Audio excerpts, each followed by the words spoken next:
नमस्कार दोस्तों, Bharat selection wing लखपड़ाबाग Barabanki के ऑफिशियल चैनल पर आप सभी का स्वागत है। डिक्टेशन रामधारी गुप्ता, खंड 1, प्रतिलेखन संख्या 57, स्पीड 60। स्टार्ट होगा 5 सेकंड बाद। उपाध्यक्ष महोदय, मैं राष्ट्रपति के भाषण पर जो धन्यवाद प्रस्ताव है उसका समर्थन करने के लिए खड़ा हुआ हूँ। मुझे इस बात की खुशी है कि हमारी सरकार ने समाजवाद का केवल नारा ही नहीं लगाया है, बल्कि समाजवाद को मूर्त रूप देने के लिए कदम भी उठाने प्रारंभ कर दिए हैं।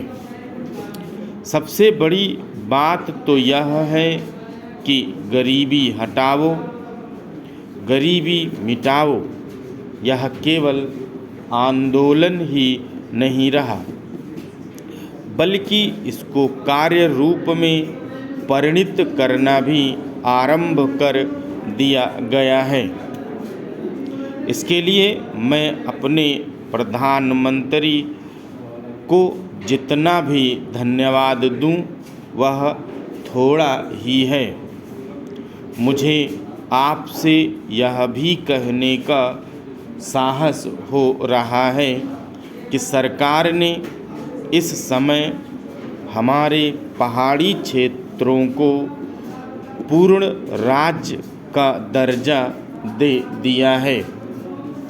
आज तक तो वे बिल्कुल पिछड़े हुए थे।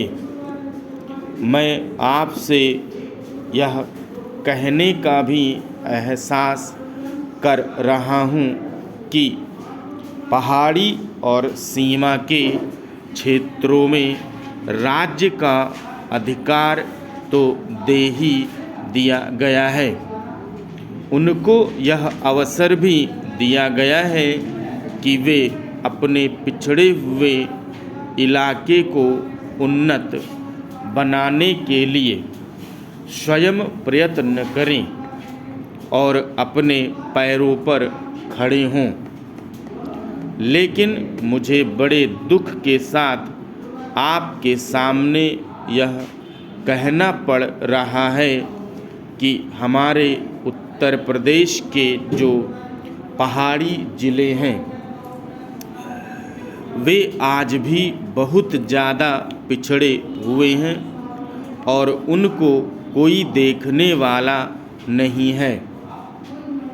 मैं सरकार का ध्यान इस बात की ओर दिलाना चाहता हूँ कि कुछ दशक पहले इसी दिल्ली में पहाड़ी इलाकों के सैकड़ों भूमिहीन किसानों का एक बहुत बड़ा जुलूस निकला था और उन्हें हमारे राष्ट्रपति ने आश्वासन दिया कि उनकी भूमि समस्या हल करने के लिए वे उत्तर प्रदेश की सरकार को लिख रहे हैं।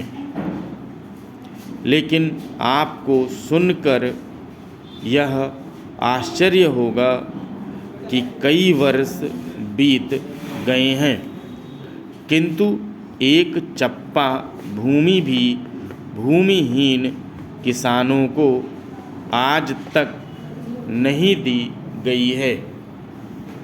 हमारे भूमिहीन किसान कभी जेल में सड़ते हैं और कभी कहीं मारे मारे फिरते हैं, लेकिन उन्हें भूमि नहीं मिली।